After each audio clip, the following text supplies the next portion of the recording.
Wow. It's like we're filming an apology video right now. This is exactly what it looks like. We're sitting on the floor, well, on a bed, kind of doing grubby. We're James Charles. Did you watch James Charles's redemption arc? I didn't, but I got the gist of it. I saw clips of it. So we'll get into that. I wanted to start this out by we're doing this weird live thing, which I don't think anybody's gonna actually come in here because we only have about 70 of you. But we're gonna start doing video again for the 20th one. I'm not really sure what it's gonna look like. Our tentative goal is to have it get released on Friday. So we'll record it on Wednesday, edit it on Thursday, and then release it Friday. Yeah, if you guys have been around for a while, you'll know we used to do video. Stopped for a little while, did audio. It was really comfortable. But I think, I mean, you all said this, that video is going to be kind of an important thing. Do you want me to let people know that we're live right now? Sure. Let me send you. You could probably link it actually through here. Can I just text it to you? Yeah, you sure can. Okay. But yeah, so we're going to be coming back with video. And I think the reason we stopped was a lot of my schedule as well as your schedule, Jordan. Yeah. Well, just the problem. So I think we got to figure out, we might, do you think we should start with one camera? Or do you think we should still do two? I would like to do two. Yeah, it's just I don't know if any of you guys have ever worked in Premiere or Final Cut. Yeah, Final Cut. But it is so fucking tedious to record things or to edit things, because especially when you're doing a 2-camera thing, because number one, you have to listen to your own stupid voice for fucking. I did the math, or timed it. When I was editing one of ours, it took me a solid 7 hours to actually edit the whole thing properly. Yeah, you have to really watch it at least 7 times to edit the full thing. I'm just gonna tweet now that we're live. Okay. But, yeah, editing really takes a fuck ton of time. It does. But now that we kind of have more, it's summer for me, and I think I've sort of streamlined the editing process for myself. Syncing everything up is really easy. I use Adobe, I use Premiere Pro, but I don't know how you use Final Cut. What's so weird is I figured that because I make music and I use Logic to make music, which is an Apple program, and then Final Cut's the other Apple program. Mm-hmm. And I figured, it's going to be as intuitive as Logic is. The console commands are going to be the same, but as is Logic. Logic was another company that Apple ended up purchasing, and then Final Cut's the exact same way. And it's the most unintuitive program on the fucking planet. I'm so surprised. It's the worst. It's kind of a joke. And honestly. So, I mean, but I bet people who use it are going to completely disagree. But it's just is a really awful sort of program. But yeah, I've been an Adobe fanboy for I don't know how many years, but I've been sucking their dick, giving them $30 a month for 3 years. And that's the thing, is you can't fucking own it. That's why I didn't go to Adobe, is because I don't want to fucking rent your program, or do a rent to own program where I can pay $30 a month that pay towards, I don't even care, $1,000. I would pay it. I've probably spent that amount on and that's Adobe. Why they fucking do it. But I have every app that I need. I pay the teacher rate. So I'm not paying the full $40, but I pay, God, $30 a month. That's what? Times 12, $360 a year. Okay. I've done that for 3 years. Almost $1,000. $1,000 is what I've spent on the software. And then Final Cut, which is the other industry standard, is $200. But it sucks. Well, I don't know. I mean, because even to me, it should be the way that these programs should work is you should be able to have the 2 cameras and literally just have a button. I know, right? In recording software, they have a thing called automation, right? And so what automation is that I can set an individual track to write, and then if someone's voice, for example, I can turn the fader up while it's playing, and then when I play the song again, the fader will go up without me touching it. Yeah. It should be the same way in video editing software, where I have the 2 cameras and I can just press a button that'll record my choices as to which camera I'm choosing, which I think is what any podcast that does any live streaming does, because then they can just automatically do that. Just press buttons. And but you get so in your head when you're editing 2 cameras, because I don't want to I want to get your reaction if I'm talking about some things, then I have to think about it being on you. I do. So I don't know how I kind of do it, but when you're talking for a long time and when I'm talking for a long time, I think of sort of moments that are, I don't even know how to fucking explain it, but I do focus on reactions a lot in my editing. And I don't really leave the camera on somebody for longer than 5-10 seconds, because that's a long ass time. Yeah, because it starts to get kind of awkward if the camera doesn't shift. Hey, we got somebody in here. Yeah, cool. We didn't post an episode last week, right? No, we didn't. Yeah, and I think it was because you didn't even come over, did you? No, I did. We just were like, it was a Tuesday evening that I was over. Oh, that's right. And we usually record on Wednesdays. I think we just wanted to do our thing. Take a day to ourselves.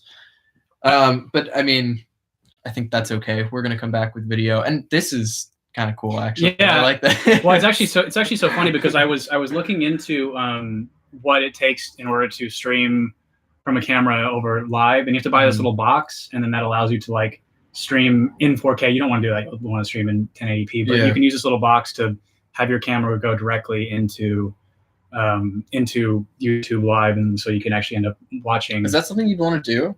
Maybe eventually. Yeah, like even like I was thinking, even if we could do it that way and then just have split screen, which I've seen people do. Oh yeah, I would be fine with that. Cool. And almost treat it like then it can be like a thing where people can discuss things and whatever, and we can answer questions at the end if we ever get enough people that watch it. There's a few things. There's something I did want to talk about that's sort of podcast-esque, which is James Charles, because that's like Situations is already over, but there was some nuance to it that I think that no one else ended up talking about. Well, actually he did, which was pretty interesting. Talk about a fucking redemption arc. Like, dude, this happened in like a week. So I've always hated this guy, and this is like the second that he got the cover girl thing, because I hated that the narrative was treated as if he was so fucking brave. And it's like, or the cover girl was so brave for doing this. I'm like, no, it was a brilliant marketing decision. Of course. God. And so this is it's the opposite of brave. It's actually incredibly safe. And so James Charles, who's her name? Tati? Whatever. Oh, Tati Westbrook is her name. Yeah, so she put up this video flaming him, and then that was all whatever. Him being an asshole was not surprising to me at all. But the part that was surprising that she chose to frame it this way was that the idea that he was into straight people, and she used the word predator, which I think that is such an interesting, aggressive use of words. And I saw it as a reckoning that us as gay people are going to have to face at some point, with how people don't understand the manner in which we have relationships, and also judge us for the way in which we have relationships.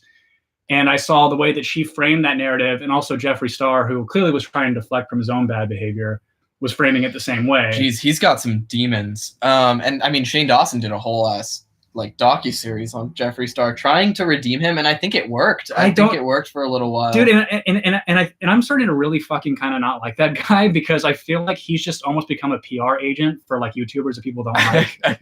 Maybe. And because like when you watch the Jake Paul one, he did not frame that objectively at all. No. It was very much framed as like this poor little boy, and then you watch Jake Paul and you're like, this kid is dumb. I was just like, he's a really Did you see he called out Cody Ko for being a cyberbully? That was fucking hilarious. And I love Cody Ko. Cody has been like my But here's the deal. Man. That was the best fucking thing that could have ever happened to Cody Ko. Oh, of course. I'm sure he got a shitload of So I think like a year or two ago, Cody made fun of this like kid on YouTube who was like hotboxing his car with a vape pen, like a nicotine pen, with like 4 of his friends. And now this kid who he made fun of years ago is coming to defend him. It's just such a strange world. His name is Matty Smokes. It's such a strange world that we live in, because Matty Smokes made a video on Jake Paul and saying that he's defending Cody Ko. We have more people in here. We have 3 total. We had 4 a second ago, but someone bailed out on it. It's because they're embarrassed. If anyone's watching wants to ask a question, do that. But can we? Anybody will. I think it'll just. Oh go, yeah, right? people can just type in there. Yeah. I've never gone live on neither YouTube. have I. This is kind of interesting. But anyway, yeah, James Charles. So I thought what was so interesting about it was the idea that he would pursue straight guys as predatory, and the framing of this is so stupid for this reason: men can't really be preyed upon by other men in public, like especially by someone like James Charles, who is easily the most fey human being I've ever seen in my life. Like, there is not anything about him that screams threatening. And so it was odd to me that when you're so he's so fucking famous and he has so many fans that are whatever. If he wanted to sleep with any boy that looked like him, he could do it. Yeah. It would happen. based on his fame alone, which I don't view that as predatory. I see it as a tool that you have that you can use. It's not very ethical, but it works. But this idea that these straight boys were victimized, it's like you're not gay if you don't agree to do it. Like it was framed as if in this way that if you're a gay person, you can convince a completely straight person to turn gay. Right. That is not reality. Yeah, I was having a conversation sort of about this with a friend of mine at work, and I was just talking about the difference, like you were that you were mentioning before, but the difference between like being gay and trying to form relationships with people as opposed to being in high school and being straight. There's such a vast difference between the two experiences that we're kind of overlooking. Mm-hmm. There's a vast loneliness. There is sort of this idea that you're the only one, or if there is somebody else who is like you that you don't gel with, or like somebody will try to like you're expected to pair yourself with. But I think that sort of fosters the allure of having what you can't have because you want so badly for other people to be like you. And I did this in high school too. Like there was I had this fucking story of this like lacrosse player that I was super into in high school. And we had a language class together, and I got like an A on a test, and he like sincerely turned to me and was like, "Can you tutor me?" And I'm like, "Yeah, I can tutor you." And so I messaged him like the same night, and I was like, "Look, if you were serious about that, like I really mean it, like I'll tutor you," because I really wanted to just like be around him. Right. But it's so irresponsible to think that James Charles was doing this in a predatory way. I think he's very lonely and he just wants what he can't have. Well, and because he can have really any gay person he wants. Yeah. So it's like the kind of thing of like, it would be more interesting to pursue somebody that maybe, because then like, because so much of like, and again too, it's like denying kind of how men are, like it's a lot of it's about the chase and like the pursuing of these things. And like, and then the example that Tati woman used in her video was some waiter that was at some restaurant, and James Charles had the screenshot of their text where after he had flirted with the waiter messaged him on Instagram and said that he was bi, and then so basically discredited that kid's whole story. And that kid made a video saying that James Charles was predatory towards him, just sort of inflamed the tensions. And fuck that stupid cunt, honestly, because like she's like 38 years old. I mean, she's not a young person. And was talking all about how like he's her son or whatever, and you know how dare he do this, and her friend, and it's like, well then why wouldn't you have done this in private? Right. Like this is clearly for you to leech off of his success because you're not getting as much as he is. They've all since rescinded their stuff, like Tati and of course, because they fucking got caught. They realized they were wrong or in the wrong. They didn't realize it. They realized they got caught. That's true. Yeah. They knew they were wrong. Yeah. So, oh, this is boring. This is boring. Yeah. I don't really care much about the makeup community or the beauty community. I never really have. Man, your text is huge on your phone. And so I don't have to wear my glasses. Mine's extra small and bold. That's what I do. Actually, my friend Andrew told me I should do that a couple years ago, and I've kept it that way ever since. Can you tell people what your new name for Brie Larson is? Mahatma Blondie. So fucking good. I think I looked it up though. It's not original. Unfortunately, I think something like Breitbart has used it before to describe Megyn Kelly, which is interesting because I think she turned a little bit and they just like completely abandoned her. But you couldn't use Megyn Kelly as like the Khaleesi meme. Like Brie Larson, you could. Brie Larson actually gives speeches. Oh my god! Only our OG listeners will remember the Khaleesi meme that we made. When I put whose face did I put on? She's a white hero. Whose face did I put on? Elizabeth? Was it Elizabeth? Lakdawala. Lakdawala. Yeah, the one who didn't want to take the black joy away from the Black Panther viewers. Right. I think her name was like Eveline or Emmeline. Emily Lakdawala. Lakdawala. Yeah. Emily Lakdawala. Yeah. I wonder what she's doing with her life that feels like forever. I mean, it was forever ago. That was over a year That was ago. the only video we did that was like YouTube edited, like a YouTuber sort of way. Yeah. Which I'm sure that took you so much fucking time. But What sucks is that like that Wait, was that our Black Panther video? it was. And yes. yes. What sucks about that because that like the edit job you did on that was so good, but it's like in dude, that took me forever. And in that 20-minute video. Well, that's the thing is it's too long. Like that's long enough for like if you're just gonna do quick cuts, but you also did like really fun stuff with it. And so what can I say? I'm just a talented editor. What's the YouTube algorithm like? What amount of minutes do they like? 10 or more. 10 or more. And that's mostly 10 or more for the for like the YouTubers, but YouTube really likes long content now. They can pack as many ads as they want to into a 25-minute video, but a 10-minute video can have only a couple mid-rolls, I think.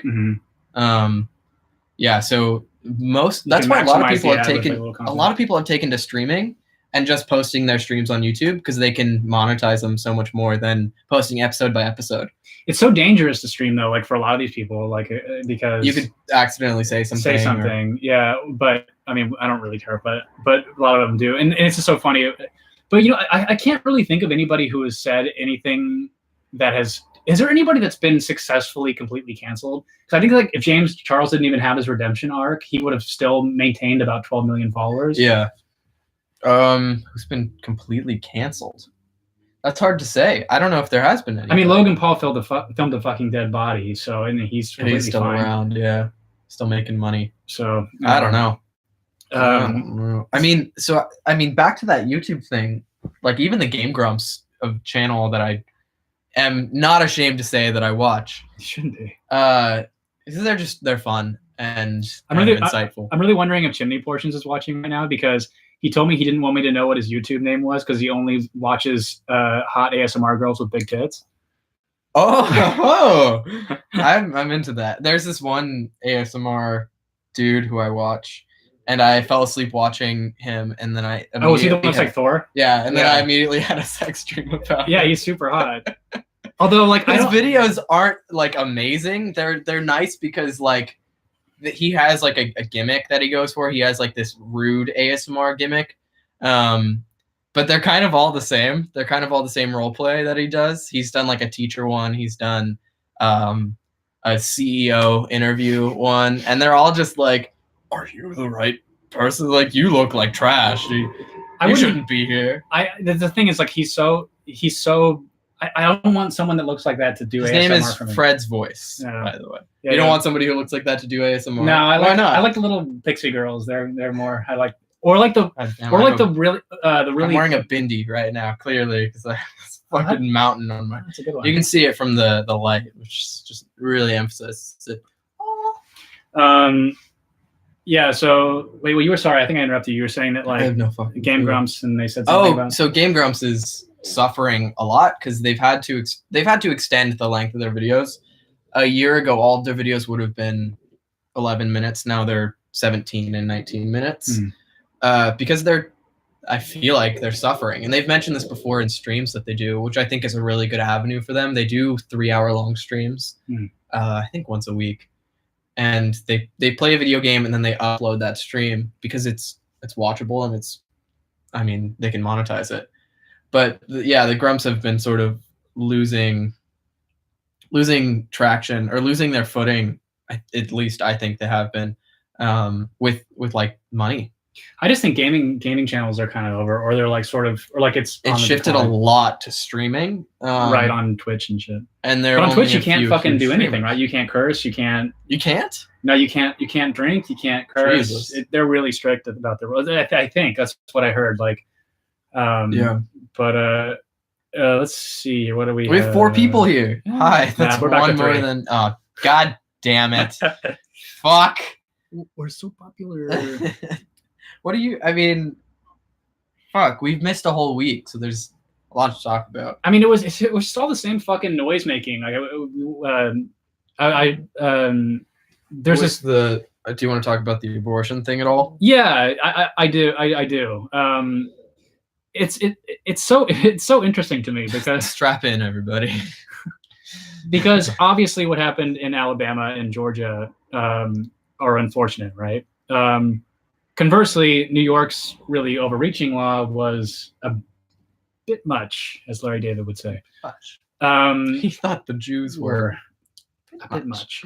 And what I think is so frustrating is the way that liberals, which we are liberals, frame this issue as if it's like, you don't, as a man, you don't get to dictate what we do with our bodies. But the striking lack of curiosity in that statement, and also lack of investigation, because Alabama bill was written by 2 women, and Georgia bill was signed into law by a woman. So this isn't a man versus woman issue. This is a religious zealot versus secular issue.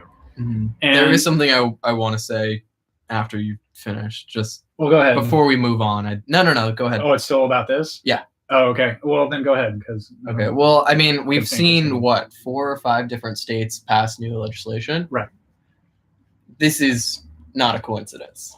No. I think this is absolutely orchestrated. I think it's in direct response to what's happening in New York and Virginia. Yeah. To see 5, yeah, of course. But to see 5 happen, what? We have Georgia, Alabama, Missouri, and was it Ohio or Oklahoma?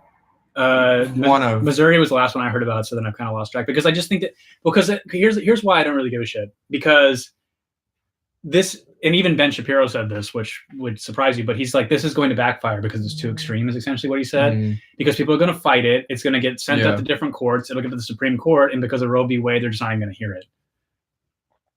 I wonder though if it's going to reach the Supreme Court, and since we have this mostly conservative panel of judges, but you think that won't matter? But there was already a bill in front of Kavanaugh to defund Planned Parenthood, and he didn't do it. So I don't think that.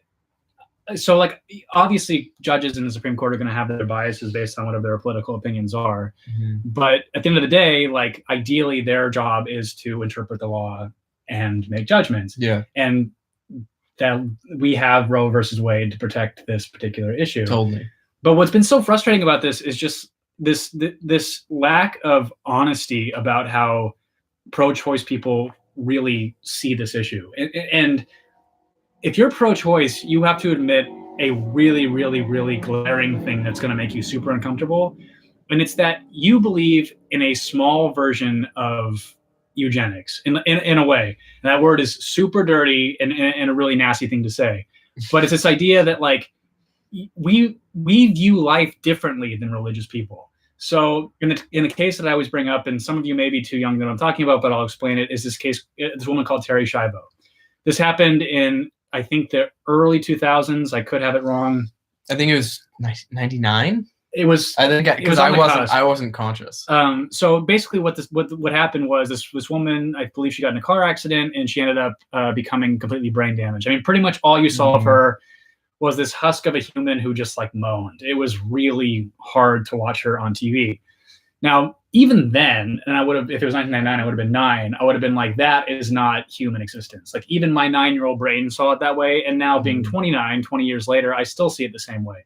But the argument became religious versus non-religious. About non-religious people are like, please, for the love of God, let her die, because you are playing God by keeping her alive. She was without machines. She wouldn't be alive. She was in that state for 15 years.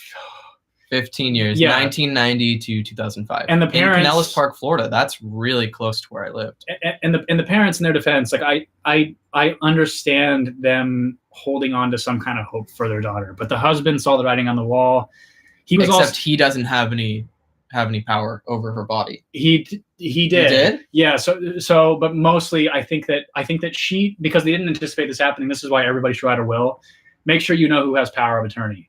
Like, so my parents have power of attorney if something like that happens to me, and I have a do not resuscitate all over the place. Like, do not keep me alive in that state. Like, please do not do it. And everybody should really do this, even if you're super young, because you don't know what's going to happen to you, and you don't want to be kept alive like that.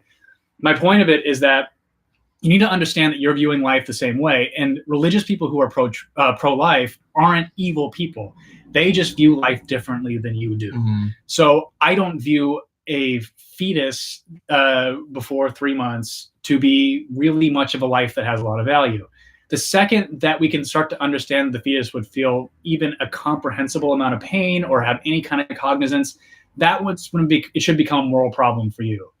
But it's the same, but again, it's one of those things of, like, we also have to admit as liberal people that if we knew that the fetus is going to have Down syndrome, a lot of us would end up aborting it because we don't want to have a lifetime of that. So it's like, it's super fucking dark, but this is the reality that we all have to deal with. And this is the truth that we believe, in that like there are too many people kind of in general. And so like in order to bring somebody who into the world who could potentially be a big burden on you as a human, also on society, is a really tough moral choice. And I don't really believe in any major deity, therefore I don't really see much consequences for that action. But you should know that it's morally wrong to like sever the spine of something that's nearly fully developed. Like that's when you're getting into territory of like, this is just wrong.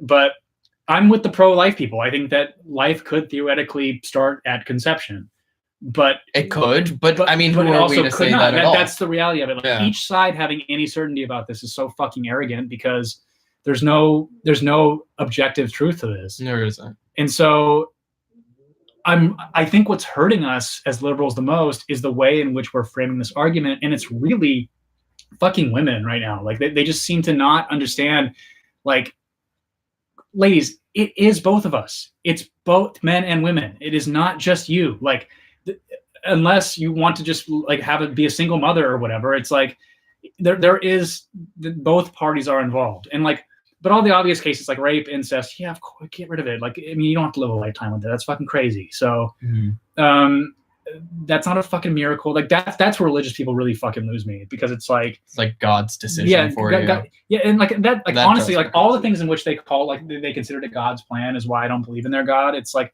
rape, rape is God's plan, or like children getting bone cancer, like that's not God's plan. And then if that's God's plan, I don't really want to have anything to do with that person or deity. So, but like you have to fight this from a different angle, and it's more so like feeling compassion for these people who aren't evil; they're just fucking scared, and they view this as an evil, horrible thing that we're doing, and they view it as eugenics, which it kind of is. And so it's and if you really want to look into like the history of Planned Parenthood, like look up Margaret Sanger and the kind of shit that she said. The woman who founded it. She was anti-Jew? She was anti-black. Anti-black. She was a lot of anti-things, and she was a total eugenicist. Like she even like, I'm paraphrasing, but she had a quote that read very similar to like Hitler had some really good ideas. So she was not. Your dog Peter just looked up at you when you said that. He's like, what? Hitler had some great ideas.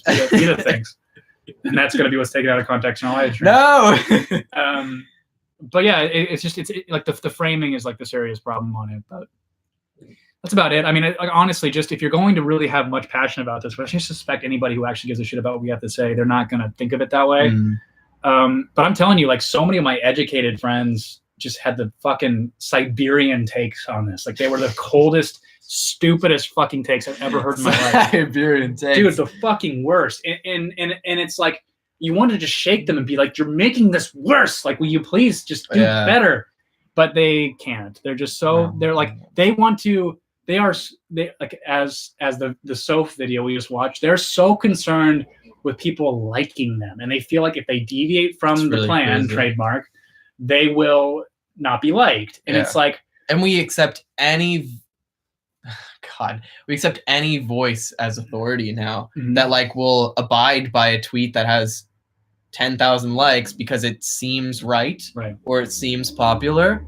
It's fucking crazy, dude. The thing you sent me, I won't get into detail, but no, you can't. That screenshot. She's not watching her shit. Well, that screenshot of your friend that was sort of like, sorry, I'll do better. It's like, really, you wanna listen to this fake voice of authority telling you that using this symbol, this flag or whatever, was an example of what she did. I'll explain it. So I'm being really muddy. I have a really good friend of mine, and she's a really, really good person, but she gets very, very vocal whenever any of these kinds of things happen. And it has been sort of this like incessant, never-ending stream about all these laws that are passing through. But she's always framing it as it's a men versus women thing. So, which again, as I said, so she posted something like this. She posted like a flag. It's called the Gadsden flag. Yes. You will most likely know it as the flag that says "Do not tread on me." So it's been used in a lot of different ways, but like one of the main functions is for mostly pro-Second Amendment people use it. But it was. I mean, I think I don't even know how far back it dates, but I think that Benjamin Franklin was one of the first people to draw. The fucking.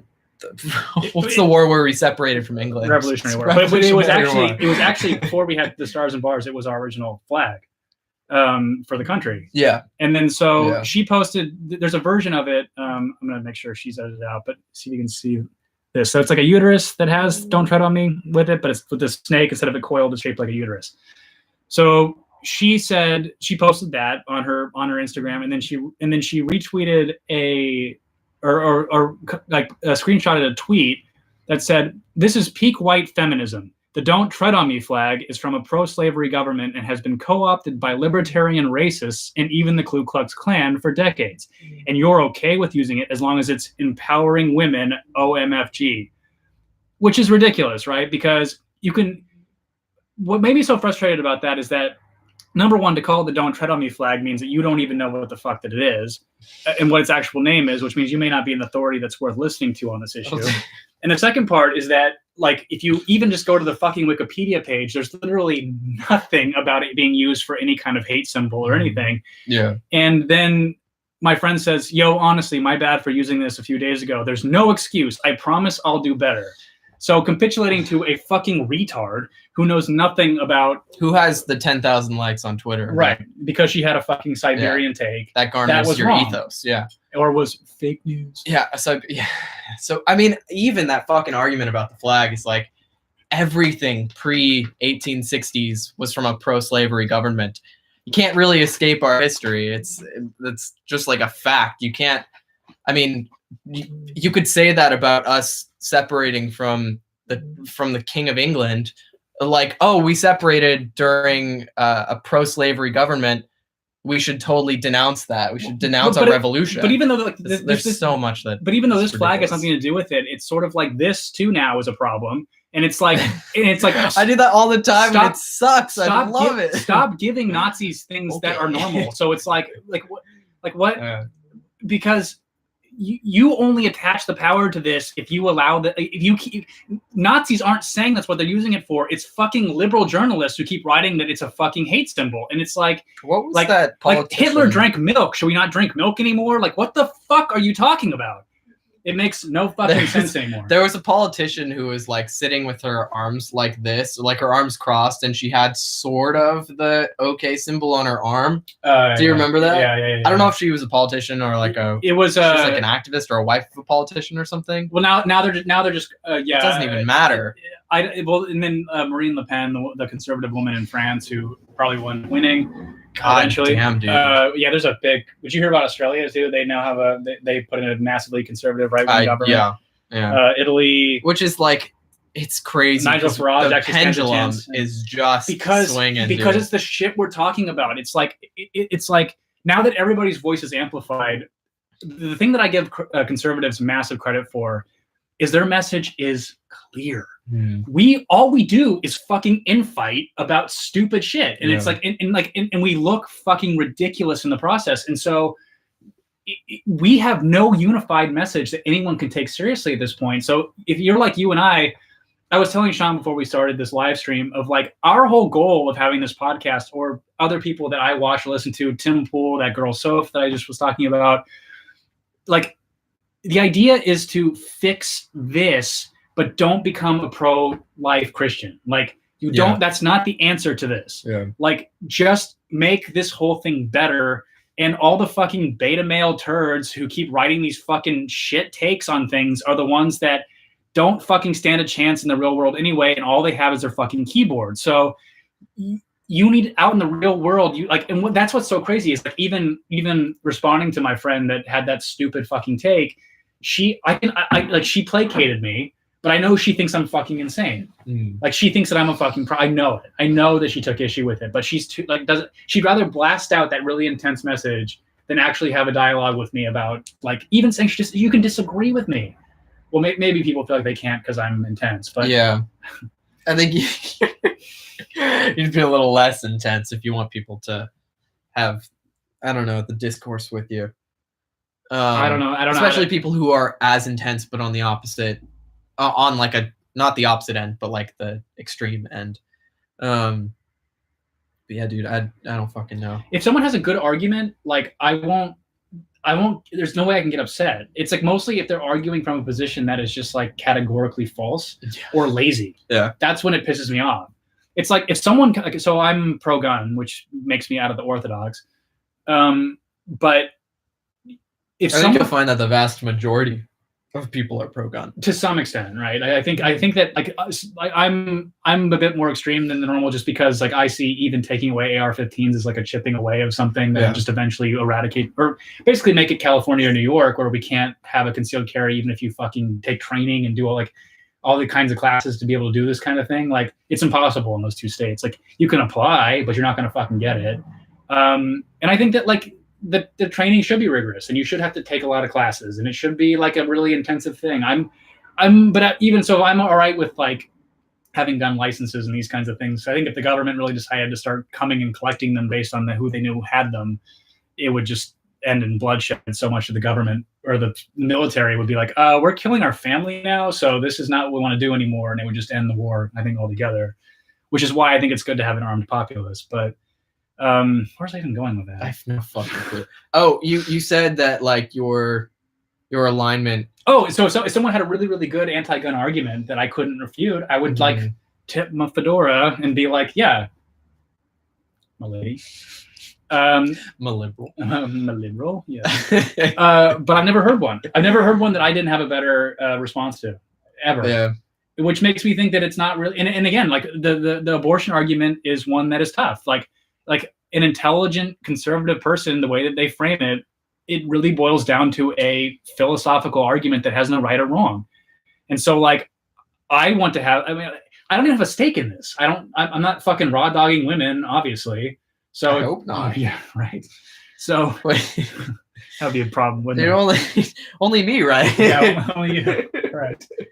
You feel like you're really far that way. Maybe I'm just. I don't know, if you want to scoot this way, but it doesn't fucking matter. Can anyone comment to say if they can hear us? That's what I'm curious about. Well, our mic is. Yeah, but I'm curious if that's like low, right? I don't really know what that means. Fuck.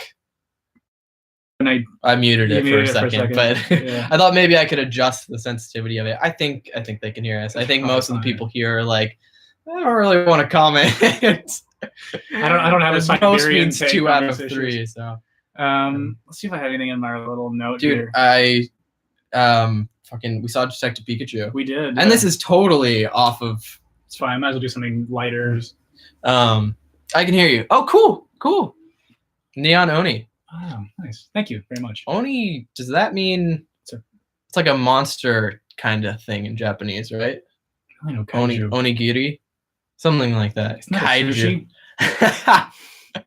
It might be. I know Obi is like the bow. But yeah, so we saw Detective Pikachu, and in our last episode, the one that we posted 2 weeks ago, I said the story would have to do with Mewtwo. And it did. I was fucking right. Yeah, it was like low-hanging predictions, but it's still. And it was one of those. It's not really like my wheelhouse to go see Pokemon movies anymore. No. But it was disgustingly adorable. It was like the really cutest cute. fucking thing I've ever seen in my life. And the animation they did on it was so cute, and the story was cute. And it was Ryan Reynolds has a black son, which was odd.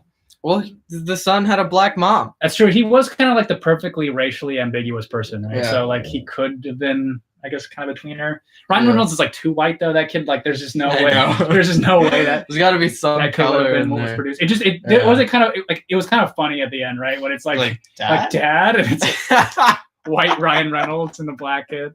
I was just like, what? Whatever. I think Ryan Reynolds was the perfect voice for Pikachu. He was, but now in the sequel, he's not going to do the voice anymore. Oops. Spoiler. There's a sequel? Shit. There will be, probably, right? Won't there? I'm making a series out of this. Oh, I didn't know that. I thought that I didn't they made know. a buttload of money, so I'm sure they will. Detective Pikachu 2. Yeah. Or maybe it's a different Pikachu. Who knows? But that it's could be got to kind of talk. I mean, that kind of was. If he just said his name the whole time, the movie would have been quite a bit different. Sorry, I've been shaking the camera by moving my legs a little bit. That's fine. It's to be expected. It does make me very excited for the Sonic movie because it's gonna be a train wreck in comparison. I think Detective Pikachu fucking outsold Avengers on the same night. It did, which was like only a week later, I think, which is amazing. But it was like a massive success. It just makes me look forward to the massive failure that I think Sonic the Hedgehog will be. failure in terms of the content, but I think a lot of people are going to see it, us included. Yeah, no. I will buy our tickets. I will make you go. No, I'll definitely hate watch it. I'm trying to figure out like who the fuck this is for, because like it's definitely not old Sonic fans. My generation barely had Sega, and I'm almost 30. The like Sonic. I mean, Sonic was kind of in the zeitgeist, but like not. But I don't know who this is for. I really don't understand who this is for. I think it should be for 23-year-olds and 23-year-olds to like 19 right now, because that was sort of like the prime time era when we were kids of Sonic. So we had the original Sonic game, which I missed, but got to play Sonic Advance on I think it's a Game Boy Color or something like that. I played through Sonic Advance 3, and then of course the 3D game started to come out, and that's when I really got into it. There was Sonic Adventure 2 Battle, Sonic Adventure DX, the director's cut or whatever. And then I played through Sonic Heroes as well, which were all 3D Sonic games, and they have such a terrible reputation because they're just so fidgety and buggy, and you can glitch through walls the entire game. But they have like a very special place in my heart because I spent hours. If I could see how much time I had spent on those games, I would. The thing is, my disc for Sonic Adventure 2 Battle is so worn out that I can't even load the game anymore. And I played that game to death. Literally, it died. And so there is a special place in my heart for Sonic the Hedgehog, which is so stupid to say, but God, they're really doing a disservice to all the people who actually grew up with Sonic. Do they know that it's a meme though? Like, I mean, do you think that like when they made the movie, they knew it was like a negative meme? I don't know. I think they got into like these corporate hands who wanted to make Sonic like more relatable and more, even though Sonic was already like a cool character, that was his appeal. Yeah. But now he looks so stupid, and it's just so frustrating. He looks stupid. He looks terrifying. Yeah, he's really ugly. It's gross. Like, honestly, it's like I've seen shits that look better than that. Well, I mean, they fixed him, I think, but sort of. Didn't they fix him in the trailer we saw? No, they didn't. Didn't the eyes were different? They looked different. I feel like they changed the coloring of them. Oof. But normally, like his eyes are like a what's it called? They look like a visor. Right. And the way they could have remedied that is if they just brought the blue, or even had like white fur between his eyes, so that he would still look like Sonic the Hedgehog, but not so unrealistic. And even I guess not a visor, but the kind of sunglasses that do that. There was a meme of like him taking the visor off, and I want to find it. Keep talking, sorry. But I'm looking forward to it because I know it's going to be bad, and that's fine. I'm so sad for Sonic because I fucking love Sonic, and I wish he were cool, but he's not cool anymore. Oh, Jesus Christ. So Sonic, how do you manage running at the speed of sound without wearing any goggles? Are you kidding me? They're right here. What did you think? Oh, it's horrifying. It's so terrible. Oh God. Jesus. What did you think I was wearing? Oh God. I'm gonna go fast. Man. Don't diddle kids. It's bad. Although Team Sonic Racing just came out, and I think that's sort of a return to. I think maybe it just came out where it's about to come out. So it's like shitty Mario Kart, but with Sonic? It's shitty Mario Kart with Sonic. And they've done it before with Sonic Riders. It wasn't that good. It was like you ride on like hoverboards. But the whole thing about Sonic is that he's fast on his feet. Why would you put him on a vehicle that's somehow faster? I don't know. It's stupid. It's stupid. But anyways, I think Team Sonic Racing is hopefully they're way back into what Sonic used to be, which is like side-scrolling, fast-paced. Although fucking even the original games weren't even that good, which is so frustrating because I remember them so fondly, and just looking back, they weren't that good. I guess Sonic was a doomed franchise from the start. I think so too. Well, they made him cool, and then they made him fast, and then they fucked up every game. I mean, it's just like a game. It's like a side scroller game. There really wasn't much to it. When they entered the 3D space is like when it really just like fucked it. I mean, even in the 2D space, there were so many obstacles in the game that forced you to go slow in a game that was about being fast. I should just start a game review channel. So fucking, I could go on for days about this. Let's close out with the SAT, New Adversity Score. All right. Yep. Back into the I don't know, the fucking politics.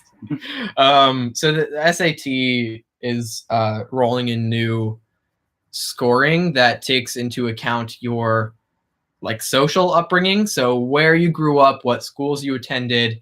If you grew up in like an inner city, really poor rated school and you had outstanding grades, you would get a higher score. It's basically what this is one of the aspects of this. And if you grew up in a place of poverty, and yet you somehow still succeeded, you get more points towards your SAT score or whatever, so that can lead to you getting admitted to colleges.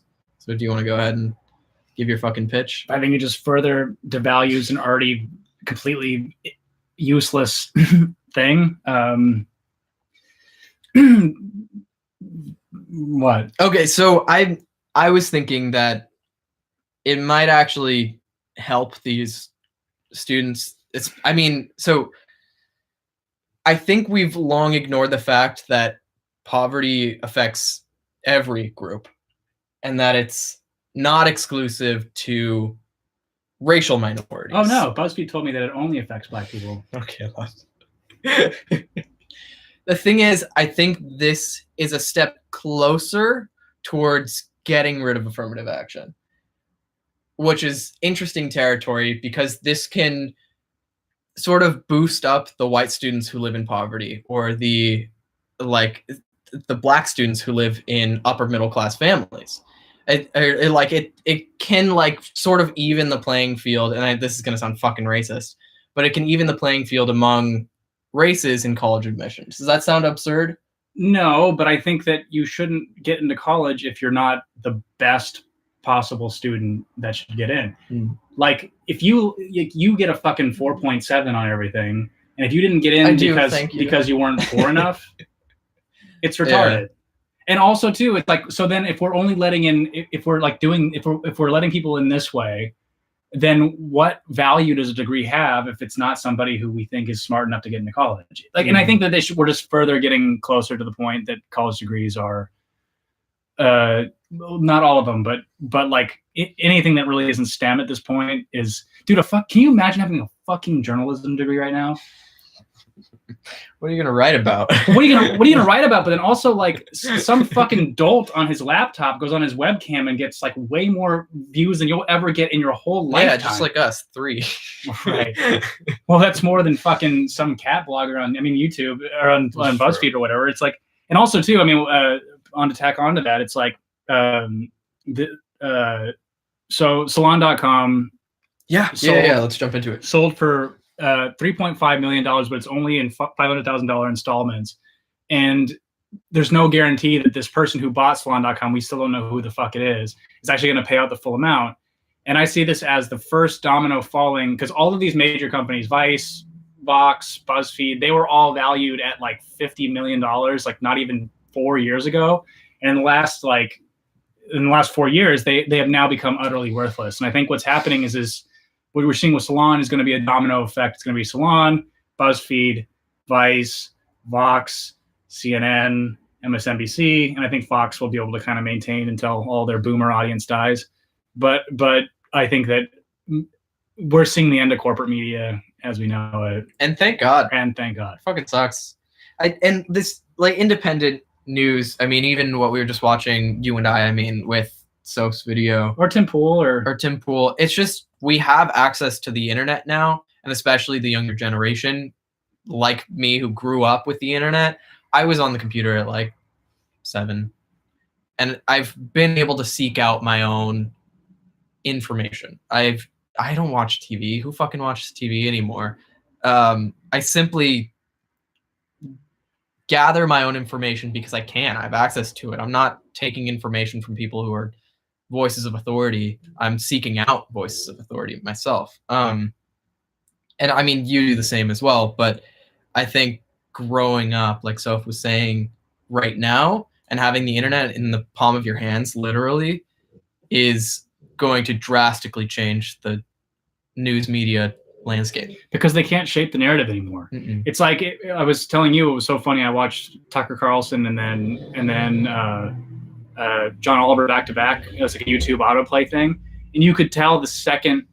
Like I feel like each of them are allowed about in a 30-minute segment. Each of them are allowed about 5 to 10 minutes of truth, and then it just goes into complete partisan hackery where they're framing what they're talking about in order to fit their narrative. And it's like if you're somebody who's extremely online, you know the second this happens to you when you're being manipulated. So I think that it's going to be one of those things of like if you're somebody who's interested in politics, you have probably the people that you watch on YouTube, a sort of a balanced diet. It's like for me, it's anywhere from this guy Jimmy Dore, who's a super lefty comedian, to Ben Shapiro, because it's like the truth is somewhere kind of in the middle of those two things, and they cover subjects that I like from a completely different perspective.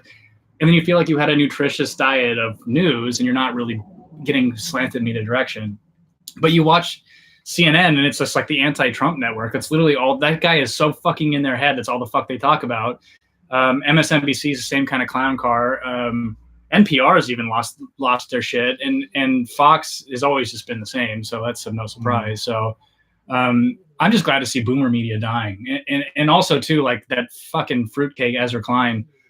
I'm glad that he's that like Fox got like completely like undervalued too. It's just like they're all going away, thank Christ. And it's only been their only purpose is to foment discord. Like that's the only reason that they exist. Like I was telling you, it's like we all fall into the trap of reading the rage bait articles that sort of fit the narrative we want. It's like, a trans kid does something sort of extreme. The left calls that trans kid so brave. And then that article pisses people off. And then the right writes the extreme article about how this is next thing we know, we're going to be raping children. And then each side just kind of rage bait clicks each article, even if they don't agree with the way that it's framed. Right. And these people get a bunch of clicks and ad revenue over posting just divisive horseshit that makes us feel like we're about to enter civil war with each other. And they deserve to fucking die a horrible death. So, wow, I think that's that. Wow, that was. We need to eat. We do need to eat. I'm fucking starving. I'm hungry now. Starving. Yeah. Did you want to tell that story about the accident? No, because I can't really make it funny. I was trying to figure out how to make it funny, but I'll tell you about it. Damn it. Yeah. Yeah, because you haven't even told me about it. Yeah. Okay, so one last thing before we go. We started this podcast in January of last year. We've been doing it over a year. We did take a long break, but since then, we've sort of tried to figure out where exactly we stand in this whole thing. And all in all, I just want to say that if you have any comments or any questions or anything you want to hear from us, please comment or I'd send an email. Yeah, it's just in the fruitbasket@gmail.com. Yeah. Just so we kind of know where you stand with watching our stuff. Also, if you listen on iTunes or even if you're listening on YouTube, if you want to, if you feel so inclined to let us know how you feel in a review, please, by all means, do so. It's something that, like, it'd be nice to know whether or not you like the direction that we're going. And if you don't, tell us why. If you do, tell us why. We're still going to do our thing. It's just knowing who we're speaking to is, I think, important. And that's just we have maybe a couple reviews on iTunes, which is nice, but it'd be nice to hear. We have all 5 stars and then 1 star without a written review, and only the written reviews matter.